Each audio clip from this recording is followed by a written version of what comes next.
नमस्कार और स्वागत है एक और गहन चर्चा में।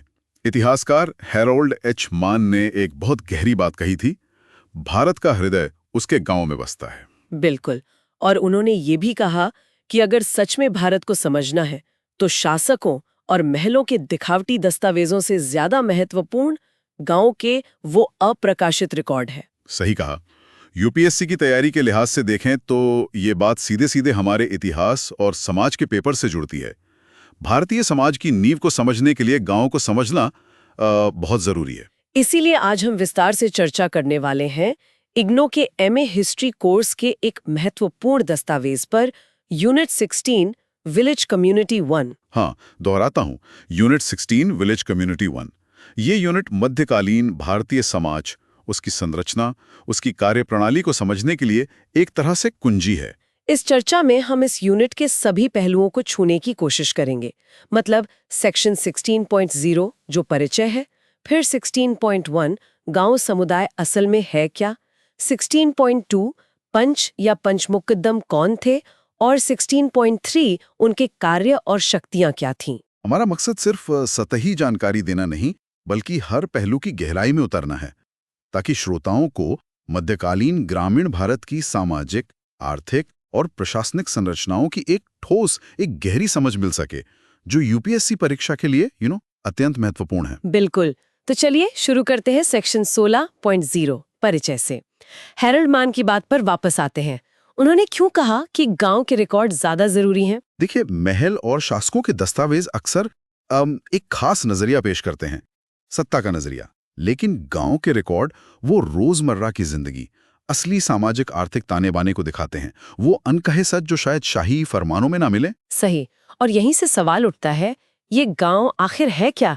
क्या इसकी कोई एक परिभाषा है? परिभाषा की जरूरत तो है। बिल्कुल है। ऐतिहासिक स्रोतों में देखें तो पूर्व औपनिवेशिक काल में फारसी में देह शब्द मिलता है। हाँ, और आम भाषा में गांव या गानवे जैसे शब्द भी चलते थे। लोक कथाओं परंपराओं में इनका खूब जिक्र है। मुगल काल में अगर देखें तो प्रशासन के लिए क्षेत्रों को नदियों, पहाड़ों, रेगिस्तानों, यहाँ तक कि भाषाओं के आधार पर भी बांटा गया था। आईने अकबरी का जिक्र आता है। जी, आईने अकबरी। उसमें बताया गया है कि कैसे सूबा को सरकार में और सरकार को परगना में बांटा गया था, और हर परगने में गांवों की संख्या अलग-अलग होती थी, कहीं बहुत ज्यादा, कहीं कम। उदाहरण के तौर पर अंबर जयपुर के दस्तावेज हैं, जिन्हें अरसट्टा कहते हैं। दोहरा रहा हूं, अरसट्टा। हाँ, अरसट्टा। और राजस्थान या हरियाणा के 17वीं सदी के दस्तावेज भी हैं जो बताते हैं कि गांव छोटे भी होते थे। वहीं दक्कन या दक्षिण भारत में देखें तो छोटे पूर्वों से लेकर बड़ी बस्तियों तक, मतलब हर आकार के गांव मिलते हैं। एक और महत्वपूर्ण दस्तावेज है मारवाड़ रे परगना रे विगत। फिर से सुनिए, मारवाड़ रे परगना रे विगत। ये क्षेत्रीय और सामाजिक पहचान को समझने में मदद करता है। अब आते हैं परिभाषाओं पर। अलग-अलग विद्वानों ने गांव को कैसे परिभाषित किया है, इस पर बात करते हैं। मार्कंडेय पुराण क्या कहता है? मार्कंडेय पुराण कहता है कि गांव वो जगह है जो खेती योग्य भूमि से घिरी हो और जहां खेती में मदद करने वाले लोग रहते हों। मतलब दो मुख्य बातें, जमीन और लोग जो उस जमीन पर काम करते हैं। ठीक है। और मोनियर विलियम्स, उनकी परिभाषा में क्या खास है? मोनियर विलियम्स ने कुछ और परतें जोड़ी। उन्होंने कहा कि गांव में एक क्षेत्र का विभाजन होता है, निश्चित व्यवसायों का वितरण होता है, आत्मनिर्भरता होती है और राजनीतिक स्वायत्ता भी। उन्होंने तो यहां तक कहा कि राजनीतिक स्वतंत्रता और स्वायत्ता के लिए उत्तम प्रावधान थे। उत्तम प्रावधान, ये थोड़ा आदर्शवादी लगता है। क्या वाकई ऐसा था? इस पर आगे बात करेंगे। इरफान हबीब की परिभाषा क्या है? इरफान हबीब एक बहुत बड़े इतिहासकार। वो गांव को मुख्य रूप से किसानों की बस्ती मानते हैं। ऐसी बस्ती जो सुरक्षा और आपसी लेनदेन के लिए बनी हो, और वो इसमें जाति विभाजन और पारंपरिक सेवा या वस्तु विनिमय के नेटवर्क को बहुत महत्व देते हैं। उन्होंने जाति को श्रम का अटल विभाजन कहा। हाँ, श्रम का अटल विभाजन। ये परिभाषा सामाजिक आर्थिक संरचना पर बहुत जोर देती है। इसके निहितार्थ काफी गहरे हैं। मतलब समाज कैसे बटा हुआ था, काम कैसे बटे हुए थे। ए.आर. कुलकर्णी की परिभाषा अपेक्षाकृत सरल है। वो कहते हैं, गांव यानी घरों का समूह, एक घनिष्ठ इकाई। सरल है लेकिन महत्वपूर्ण भी। ये उस सामुदायिक भावना की ओर इशारा करती है। और बीडी चट्टोपाध्याय, उन्होंने 3 घटकों की बात की। हाँ, बीडी चट्टोपाध्याय ने 3 चीजें बताई। वस्तु, यानी रहने की जगह, आवासीय भूमि, क्षेत्र यानी खेती योग्य भूमि और गोचर यानी चारागाह भूमि। दोहराता हूं, वस्तु, क्षेत्र, गोचर। ये वर्गीकरण काफी स्पष्ट है। और राजस्थान के तकसीम दस्तावेज, हाँ, उनमें क्या मिलता है? पूर्वी राजस्थान के गांवों के बारे में तकसीम दस्तावेज बताते हैं कि गांव में क्या क्या शामिल था। बस्ती, आबादी, राह, रास्ता, मगरो, पहाड़, नाला, नदी, तालाब, सिर संभवतः सीमा या स्रोत, जंगल और जाहिर है खेती योग्य भूमि। तो इन सब परिभाषाओं और विवरणों को मिला दें तो सार क्या निकलता है? सार यही कि गांव के 3 मुख्य घटक थे। एक निश्चित भौगोलिक क्षेत्र, उसमें रहने वाले निवासी और उनका मुख्य व्यवसाय यानी कृषि। और सबसे महत्वपूर्ण बात जो हमें अगले खंड तक ले जाएगी, ये निवासी एक गांव समुदाय द्वारा एक साथ बंधे थे। बिल्कुल, ये ध्यान रखना जरूरी है कि ये यूनिट मुख्य रूप से गांव समुदाय की शक्तियों और कार्यों पर केंद्रित है। गांव का अभिजात वर्ग के साथ क्या संबंध था, इस पर आगे की यूनिट्स में बात होगी। ठीक है, तो अब आते हैं सेक्शन 16.1 पर। ये गांव समुदाय आखिर था क्या? What is a village community? ये सवाल अपने आप में एक पूरी बहस को जन्म देता है। ये समुदाय क्या दर्शाता था, ये काम कैसे करता था? इस बहस की जड़ें असल में ब्रिटिश शासनकाल में है। 19वीं सदी की शुरुआत में जब हाउस ऑफ कॉमन्स कमेटी 1810 ने इस पर विचार करना शुरू किया। अच्छा, तो ब्रिटिश प्रशासकों के क्या विचार थे इस पर? चार्ल्स मेटकाफ का नाम आपने पहले लिया था। हाँ, चार्ल्स मेटकाफ, उनका विचार बहुत प्रभावशाली रहा। उन्होंने कहा कि भारतीय गांव छोटे गणराज्य, लिटिल रिपब्लिक्स जैसे हैं, लगभग स्वतंत्र, आत्मनिर्भर और बाहरी उथल-पुथल जैसे राजवंशों का बदलना या युद्ध इनसे लगभग अछूते, अपरिवर्तनशील। छोटे गणराज्य सुनने में बहुत अच्छा लगता है, लेकिन क्या ये एक तरह का आदर्शीकरण नहीं था? क्या गांव सच में इतने अलग-थलग थे? बिल्कुल, ये आलोचना की जाती है कि ये शायद एक रोमांटिक या जरूरत से ज्यादा सरल तस्वीर थी। फिर जेम्स मिल थे, उन्होंने इन्हें निगम कहा। निगम, इसका कानूनी या प्रशासनिक मतलब क्या हुआ? मतलब एक संगठित इकाई जिसके अपने नियम कायदे हों, जो एक निकाय के रूप में काम करे। फिर एल्फिंस्टन का विचार था कि ये गांव समुदाय मोहम्मडन कानून के अधिरोपण के खिलाफ एक तरह के निवारक या बफर का काम करते थे। इस विचार में एक तरह का पूर्वाग्रह भी झलकता है ना, कि एक व्यवस्था दूसरे के खिलाफ खड़ी थी। हाँ, इसकी व्याख्या उस समय के औपनिवेशिक संदर्भ में करनी होगी। फिर आते हैं सर हेनरी मेन, एक और बड़ा नाम। दोहराता हूं, sir Henry main. Sir Henry main, उनका क्या कहना था? मेन ने कहा कि गांव समुदाय स्वकार्यरत परिवारों का संगठित समूह है, जिनकी जमीन पर सामूहिक या सामान्य मिल्कियत होती है। उन्होंने 2 तरह के गांवों में फर्क भी किया।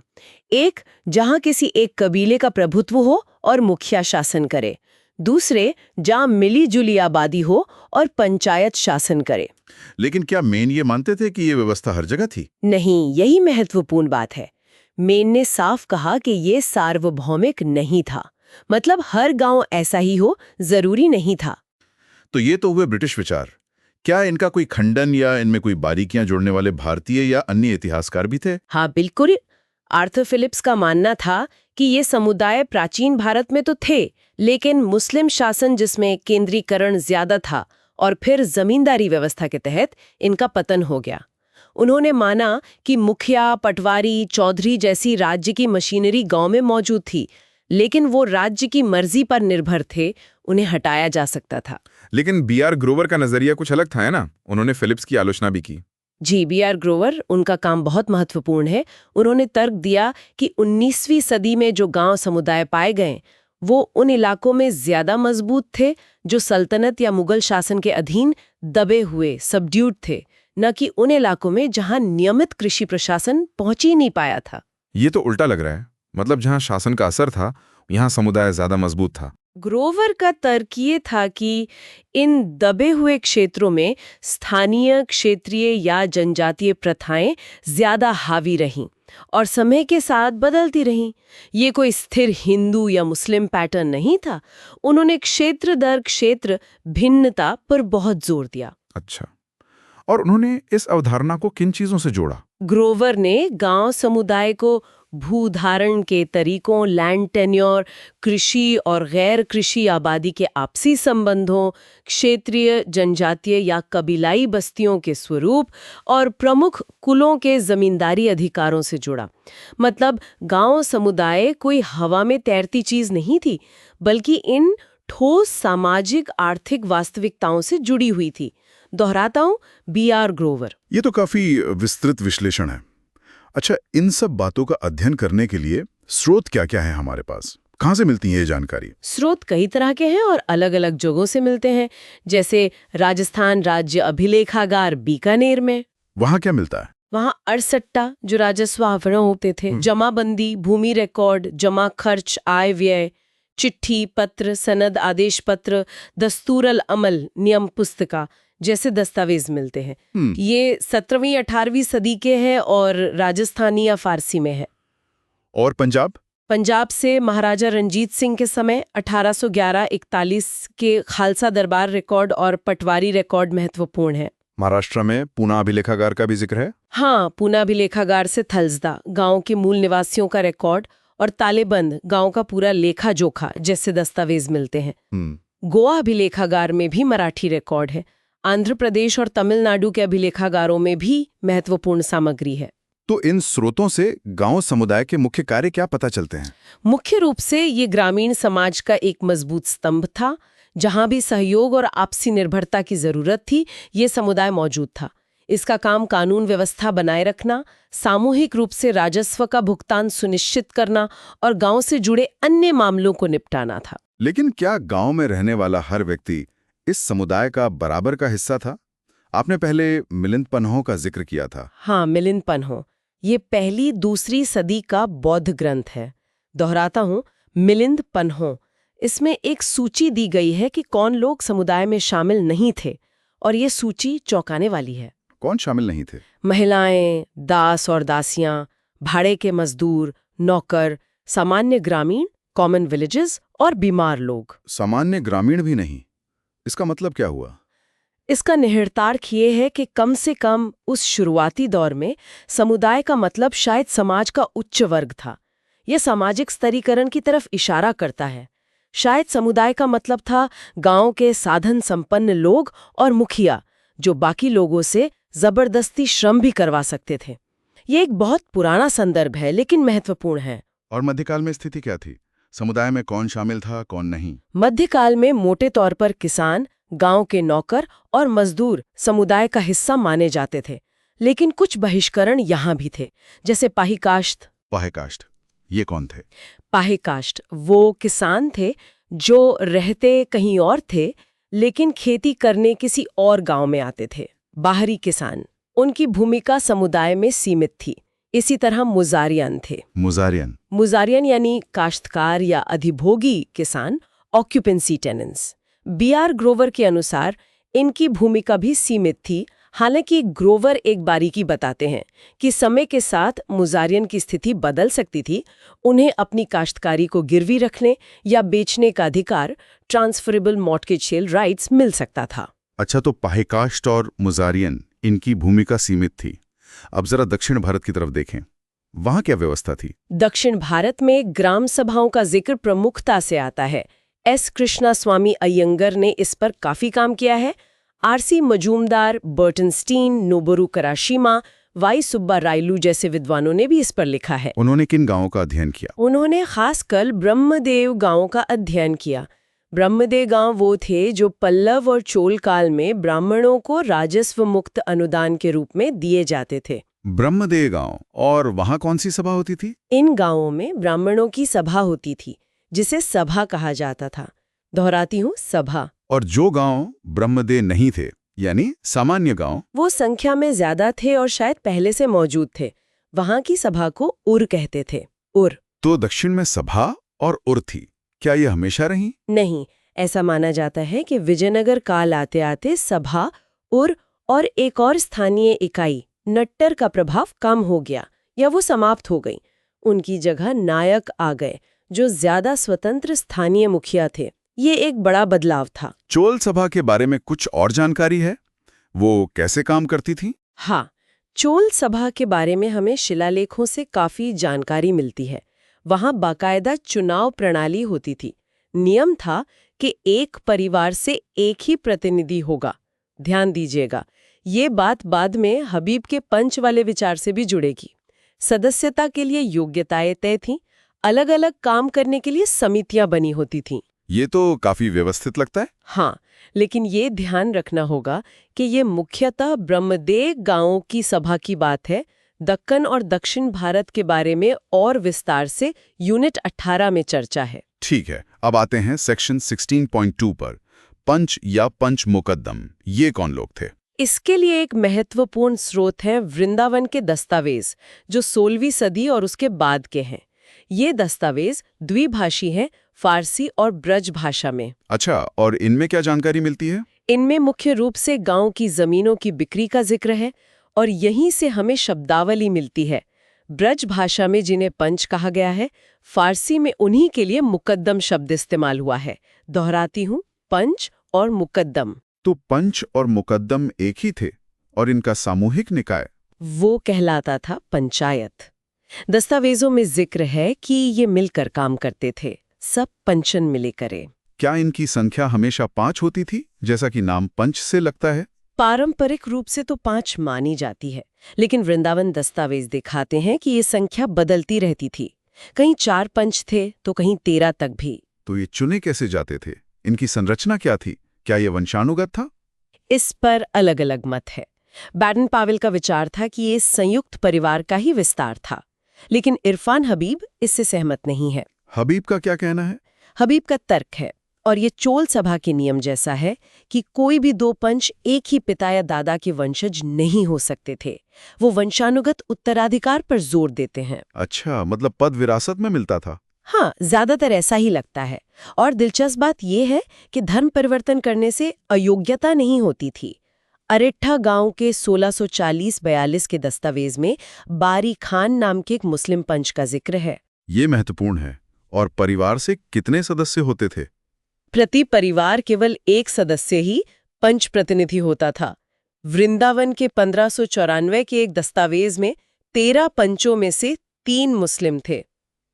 एक और अहम बात यह है कि पद से जुड़ी जो परिलब्धियां थीं, जिन्हें बिस्वा मुकद्दमी कहा जाता था। बिस्वा मुकद्दमी? हाँ, बिस्वा मुकद्दमी, वो सभी उत्तराधिकारियों में बराबर बांटी जाती थीं, न कि सिर्फ उस व्यक्ति को मिलती थी जो उस समय पंच का काम कर रहा था।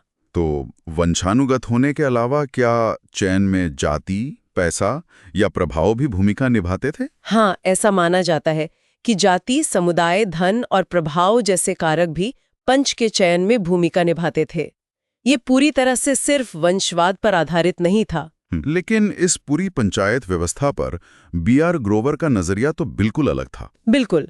ग्रोवर 1966 के अपने काम में इस बात को सिरे से खारिज करते हैं कि मुगलकालीन गांव समुदाय का कोई अभिन्न अंग औपचारिक पंचायत प्रणाली या ग्राम बुजुर्गों की परिषद जैसी कोई चीज थी। तो फिर ये बैठकें क्या थीं जिनका जिक्र मिलता है? ग्रोवर उन्हें महज ऐसी बैठकें मानते थे जो गांव की चौपाल में होती थीं। दोहराती हूँ, चौपाल।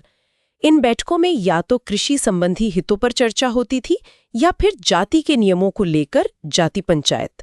वो इन्हें गांव के कृषि जीवन, राजस्व प्रशासन या सामाजिक व्यवहार में कोई खास स्थायी भूमिका देने से इनकार करते हैं। मतलब ग्रोवर पंचायत को एक औपचारिक संस्था नहीं मानते? नहीं, वो जाति को ही मुख्य बंधन कारक मानते थे, न कि किसी औपचारिक पंचायत को।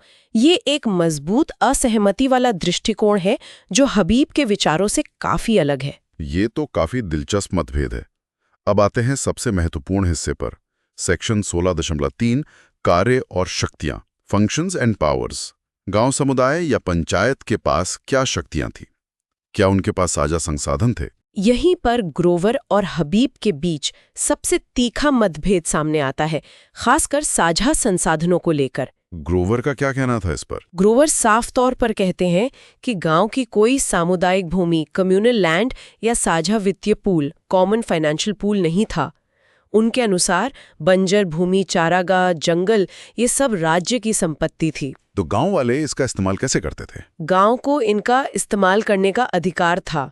जैसे पशु चराना, लकड़ी काटना, मछली पकड़ना, लेकिन इसके बदले उन्हें जमींदारों या मुकद्दमों को एक नाम मात्र का उपकर या शुल्क देना पड़ता था, जिसे अव्वाब कहते थे। दोहराती हूँ, अव्वाब। और वो मलबा और खर्चे दे जिनका जिक्र पहले आया था? ग्रोवर कहते हैं कि मलबा, जो अधिकारियों की आवभगत या उनकी वसूली के लिए जमा किया जाने वाला एक सामान्य फंड था, वो असल में अवैध था।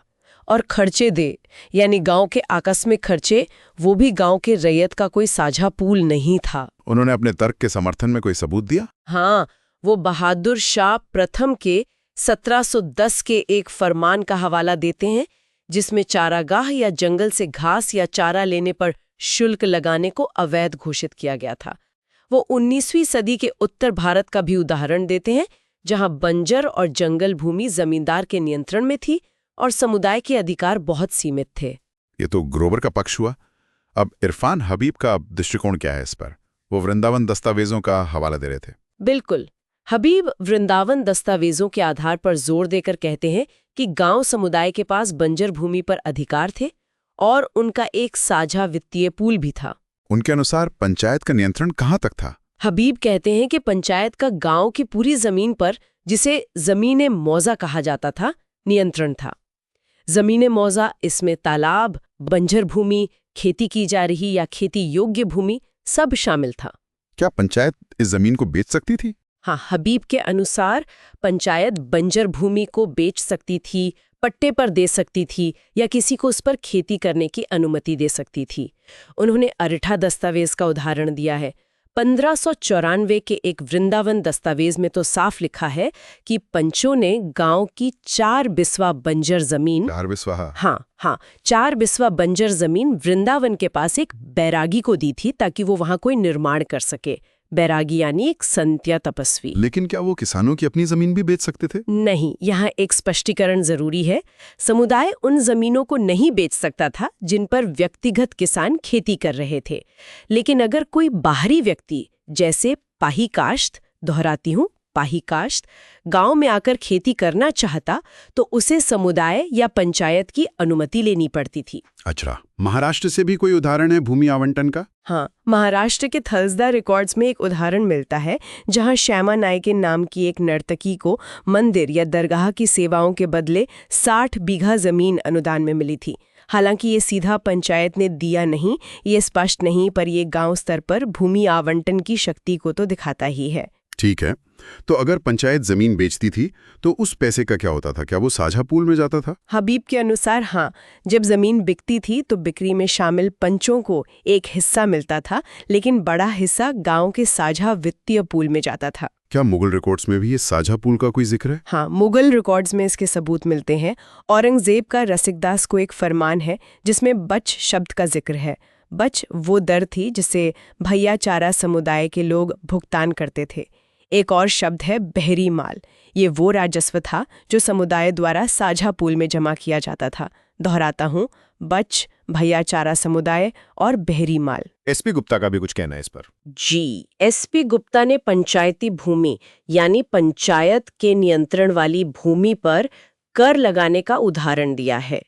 उनका मानना है कि ये इस बात का संकेत है कि गांव में किसी न किसी रूप में सांप्रदायिक या सामुदायिक भूमि स्वामित्व मौजूद था। तो मान लें कि ये साझा पूल था, इसका इस्तेमाल कहाँ होता था? इसका सबसे पहला और मुख्य इस्तेमाल तो राज्य की राजस्व मांग का भुगतान करना था। ठीक है, लगान देना। और इसके अलावा गांव के अधिकारियों का पारिश्रमिक या उनकी परिलब्धियां इसी पूल से दी जाती थीं।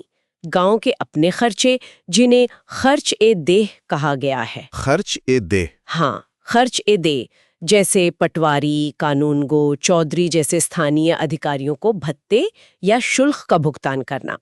इन उपाधियों को दोहराता हूँ, पटवारी, कानूनगो, चौधरी। और क्या काम होते थे इस पूल से? गांव पर अगर कोई साझा कर्ज होता था तो उसका भुगतान भी इसी से होता था। अगर पूल में पैसा बच जाता यानी अधिशेष होता तो गांव समुदाय पैसा उधार भी दे सकता था। यहाँ तक कि उत्पादन गतिविधियों जैसे बीज खरीदने या नहरें खोदने जैसे कामों में भी इसका इस्तेमाल होता था। इस पूल पर नियंत्रण किसका था? क्या आम ग्रामीण का कोई दखल था? नहीं, नियंत्रण पूरी तरह से पंचायत या पंचों के हाथ में होता था। आम ग्रामीणों का इस पर कोई सीधा नियंत्रण नहीं था। मुगल अधिकारी इन पंचों या मुकद्दमों को कैसे देखते थे? दिलचस्प बात यह है कि मुगल अधिकारी गांव के इन कुलीन वर्ग, जिन्हें कलांतरान, मुत्कलिबान या मुकद्दम कहा जाता था, उन्हें बहुत सम्मान की नजर से नहीं देखते थे। दोहराती हूँ, कलांतरान, मुत्कलिबान, मुकद्दम। कोई उदाहरण? टोडरमल का एक मशहूर उद्धरण है जिसमें वो इन्हें हरामजादे और हटी कहते हैं और कहते हैं कि ये सारा बोझ रज़ा रैयत यानी आम छोटे किसानों पर डाल देते हैं। रज़ा रैयत ये उस समय की शक्ति, गतिशीलता और संभावित शोषण की तरफ भी इशारा करता है। गांव के रिकॉर्ड्स का अध्ययन किया है। वहां गांव के लिए काम, गांव के नौकरों को गेहूं में पारिश्रमिक और ये भुगतान व्यक्तियों की संख्या के अनुसार करने का जिक्र मिलता था। इसके लिए किसानों से बकाया वसूला जाता था। ये भी एक साझा फंड की तरफ इशारा करता था जिसे समुदाय प्रबंधित करता था। अब जरा दक्कन की तरफ चलते हैं। वहां बंजर भूमि का निपटारा कैसे होता था? कुछ खास शब्द इस्तेमाल हुए हैं, गतकुल जमीन, पड़ जमीन। हाँ, दक्कन में बंजर भूमि, खासकर वो जमीन जिसके मालिक मर गए हों या परिवार खत्म हो गया हो, गतकुल जमीन, या जो लंबे समय से बिना खेती के पड़ी हो, पड़ जमीन, उसका निपटान या कब्जा गांव का मुखिया या ग्राम सभा कर सकती थी। दोहराती हूँ, गतकुल जमीन, पड़ जमीन। क्या मुखिया इसे अपनी निजी जमीन बना सकता था? हाँ, मुखिया इसे मिरास भूमि के रूप में ले सकता था। मिरास यानी वंशानुगत अधिकार वाली जमीन, लेकिन ऐसा करने पर उसे भारी कर देना पड़ता था। फुकुजावा, जिन्होंने महाराष्ट्र का अध्ययन किया, वो कहते हैं कि ये भारी कर अक्सर मुखियाओं को ऐसा करने से हतोत्साहित करता था। तो फिर निपटान कौन करता था? आमतौर पर निपटान ग्राम सभा द्वारा किया जाता था, जिसे मजलिसी समाकुल पंधर कहा जाता था। दोहराती हूँ, मजलिसी समाकुल पंधर। और जब ये जमीन बेची जाती थी मिरास के रूप में, तो क्या प्रक्रिया थी? अगर खरीदार गांव का ही होता था तो शायद उसे कोई भुगतान न करना पड़े, लेकिन अगर बाहरी व्यक्ति खरीदता तो उसे कीमत चुकानी पड़ती थी। फुकुजावा ने 100 रुपए का उदाहरण दिया है। ये उत्तर भारत से अलग कैसे था? उत्तर भारत में हमने देखा कि बिक्री की रकम का एक हिस्सा पंचों को मिलता था और बाकी पूल में जाता था।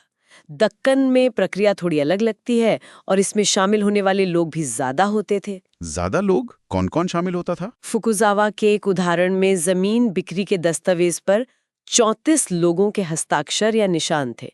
इसमें सरकारी एजेंट कम विस्तार, इनामदार जिन्हें राजस्व मुक्त भूमि मिली हो, गांव का मुखिया पाटिल, किसान, कारीगर जैसे सुतार, बढ़ई, माली, लोहार, फिर भट्ट मेहमान, ब्राह्मण, जोशी, कुलकर्णी, ज्योतिषी और लेखाकार, चौगुला मुखिया का सहायक, नाहावी, नाई, महार गांव का सेवक, घुराव मंदिर का पुजारी और यहाँ तक कि देशपांडे परगने का अधिकारी और पड़ोसी गांव के लोग भी शामिल थे। बाप रे, 34 लोग? मतलब ये एक बड़ा सामूहिक निर्णय होता था। इनमें से कुछ प्रमुख भूमिकाएं दोहरा सकते हैं? हाँ, जरूर। काम विस्तार, एजेंट, इनामदार, पाटिल मुखिया, कुलकर्णी लेखाकार, चौगुला सहायक, महार सेवक। अच्छा, ये तो मिरास के रूप में बिक्री हुई।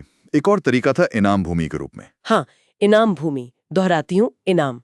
अगर जमीन इनाम के तौर पर दी जाती थी यानी अनुदान के रूप में, तो अनुदान पाने वाले को उस जमीन पर कोई कर नहीं देना पड़ता था। तो फिर उस जमीन का कर कौन भरता था? यही दिलचस्प बात है। उस जमीन पर जो कर देय होता था उसका बोझ पूरे गांव पर पड़ता था। सब मिलकर उसे भरते थे। तो फुकुजावा का निष्कर्ष क्या था इससे? फुकुजावा का निष्कर्ष था कि मीरास अनुदान पर मिलने वाले को भारी कर देना पड़ता था, जबकि इनाम अनुदान का बोझ पूरे गांव पर पड़ता था। शायद यही वजह थी कि कुछ बंजर जमीन बंजर ही पड़ी रहती थी, क्योंकि कोई उसे मीरास में लेना नहीं चाहता था और गांव वाले इनाम का बोझ नहीं उठाना चाहते थे। ये तो दक्कन की बात हुई। दक्षिण भारत में भूमि बिक्री के बारे में क्या पता चलता है? दक्षिण भारत में भी ग्राम सभा के सदस्यों, जिन्हें महासभ्यार कहा जाता था, यानी महासभा के सदस्य को भूमि बेचने का अधिकार था। दोहराती हूँ, महासभ्यार और महासभा। कोई उदाहरण है इसका? हाँ, नबोरू कराशिमा ने राजराज चोल तृतीय के समय के एक शिलालेख 1241 ईस्वी का उदाहरण दिया है। इसमें उक्कल गांव की महासभा ने गांव के पूर्वी हिस्से के एक पूर्वे पिडगई को 1800 मदई उस समय की मुद्रा में बेच दिया था। ये बिक्री बाकायदा दस्तावेज उर्विलई पिरामनम के जरिए हुई थी। दोहराती हूँ, पूर्वा यानी पिट गई, बिक्री दस्तावेज उर्विलई पिरामनम और मुद्रा मदई। इस बिक्री में क्या क्या शामिल था? इसमें सिर्फ जमीन ही नहीं बल्कि कई तरह की भूमि, गीली, सूखी, बगीचे, संरचनाएं, घर, कुएं और सारे अधिकार बेचना, गिरवी रखना, दोबारा बेचना, विरासत में देना, दान करना, सब कुछ शामिल था। ये साफ तौर पे दिखाता है कि समुदाय के पास बेचने का अधिकार था और ये सिर्फ बंजर जमीन तक सीमित नहीं था। ये तो गांव समुदाय की शक्तियों और खासकर भूमि से जुड़े अधिकारों की बात हुई। अब जरा गांव के सेवकों और कारीगरों पर आते हैं। उनकी क्या स्थिति थी समुदाय में? ये एक और महत्वपूर्ण पहलू है जिस पर यूनिट 17 और 18 में और विस्तार से बात होगी, लेकिन यहाँ भी कुछ बातें हैं। वृंदावन दस्तावेजों में चमड़े का काम करने वाले कारीगरों द्वारा गांव में भूखंड रखने का जिक्र है, पर शर्तें स्पष्ट नहीं हैं। और कहीं से जानकारी मिलती है? गुजरात की 1776 की बरोच रिपोर्ट है। उसमें बताया गया है कि गांव के जरूरी कारीगरों और मजदूरों के रखरखाव के लिए गांव की जमीन का एक हिस्सा कर मुक्त रखा जाता था। ये तो जजमानी व्यवस्था की तरफ इशारा कर रहा है। हाँ बिल्कुल, जजमानी प्रणाली। आर.एस. शर्मा इसकी उत्पत्ति को दूसरे शहरी शय लगभग 7वीं-9वीं शताब्दी से जोड़ते हैं। उनका मानना है कि जब शहरों का पतन हुआ तो वहां के बेरोजगार कारीगर ग्रामीण इलाकों में चले गए और वहीं से ये जजमानी व्यवस्था उभरी। दोहराता हूँ, जजमानी। संक्षेप में जजमानी क्या थी? जजमानी एक पारंपरिक व्यवस्था थी जिसमें कारीगर और सेवा प्रदाता जातियां जैसे नाई, धोबी, कुम्हार, लोहार, बढ़ई, गांव के कृषक परिवारों, जिन्हें जजमान कहा जाता था, को अपनी सेवाएं देती थीं और बदले में उन्हें फसल का एक निश्चित हिस्सा या अन्य वस्तुएं मिलती थीं। ये एक तरह का वंशानुगत संबंध होता था। इसके कुछ उदाहरण हैं? थॉमस के संस्मरण है 1847 सिंध। उसमें जिक्र है कि बढ़ई को फारसी पहिया सिंचाई के लिए, कि सालाना मरम्मत के लिए और कुम्हार को मिट्टी के बर्तन सप्लाई करने के लिए भुगतान किया जाता था। इन कारीगरों का गांव से जुड़ाव कैसा था? क्या वो समुदाय का हिस्सा थे या सिर्फ जजमान परिवारों से जुड़े थे? इस पर भी अलग-अलग विचार हैं। हाँ, इस पर भी बहस है। जेम्स मिल, हेगल, मार्क्स, बैडन पावल जैसे विचारकों ने उन्हें समुदाय से अभिन्न रूप से जुड़ा हुआ माना। वहीं W.H. वाइजर ने कहा कि उनका जुड़ाव सीधे ग्राहक परिवारों यानी जजमानों से था। लुई ड्यूमॉन्ड ने इसे पुजारी ग्राहक संबंध का ही विस्तार माना। महाराष्ट्र के संदर्भ में फुकुजावा ने क्या पाया? एच. फुकुजावा ने 18वीं सदी के महाराष्ट्र का अध्ययन करते हुए पाया कि गांव के नौकरों और कारीगरों का गांव से वंशानुगत भूमि अधिकार, वतन या मीरास जुड़ा होता था। दोहराती हूँ, वतन और मीरास। इन्हें बलूतेदार कहा जाता था। बलूतेदार? हाँ, बलूतेदार। और उन्हें उनकी सेवाओं के बदले कृषि उपज का एक हिस्सा मिलता था जिसे बलूता कहते थे। दोहराती हूँ, बलूता। विल्सन की ग्लॉसरी में भी इसका जिक्र है। क्या ये व्यवस्था हर जगह थी? क्या सभी जरूरी कारीगरों को जमीन मिलती थी? ऐसा लगता है कि जो आवश्यक सेवाएं थीं जैसे कचरा हटाना, धोबी, नाई, बढ़ई, लोहार, कुम्हार, चर्मकार, उनके लिए रख रखाव हेतु कर मुक्त भूमि या उपज का हिस्सा देने का रिवाज काफी आम था। विशेष अवसरों पर उन्हें गांव समुदाय से नकद या वस्तु के रूप में छोटे भत्ते भी मिलते थे। क्या सभी की भूमिका बराबर मानी जाती थी? सामाजिक पदानुक्रम तो था, लेकिन गांव के कामकाज के लिए लगभग सभी की भूमिका महत्वपूर्ण थी। यहाँ तक कि चर्मकार या दाई की भूमिका भी उतनी ही जरूरी थी जितनी शायद पुजारी की। नाई की तो सामाजिक धार्मिक भूमिका भी होती थी कई रस्मों में। बैडन पॉवेल ने 19वीं सदी में इस व्यवस्था की सार्वभौमिकता का उल्लेख किया है।